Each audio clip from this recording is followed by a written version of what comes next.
Hi guys, me kang gagaran. So now magluto ka karon og adobo. Yes, magluto ka adobo for today's video. It's because nata sa bahay nila ate. Wait, asa na tayo puta. Yun na lang siguro.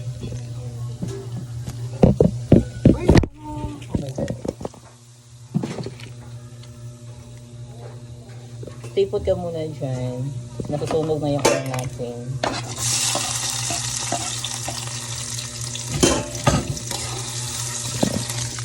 Kita mo na.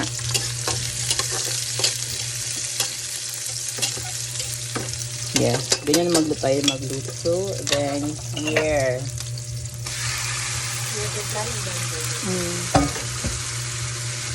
Ganyan lang. Sarap. Then, may cosmetics gamay para ma-even yung iyahang koan. And takpan. Maghuwat ng 1 year. Baka na maluto. 1 year. Ayan, i-check na to. So, for 1 hour, 1 year, 1 million years. So, ayan. Nalanta na po siya. Yeah. Mekos-mekot natin insan para mag-even yung kanyang lasa.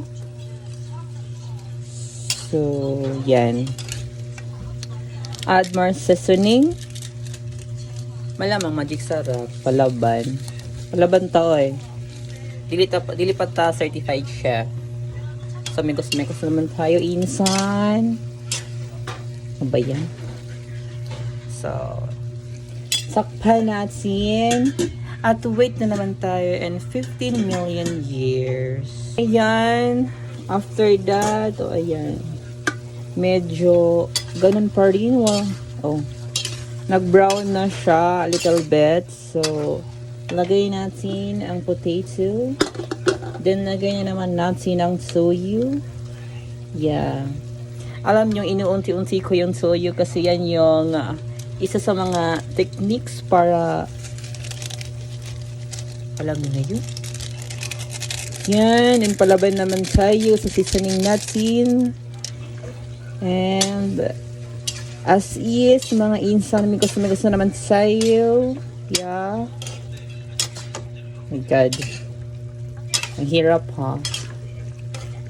And then, set aside din naman. Hantayin naman natin na maglambot itong potato. And then, update ko kayo next. Bye.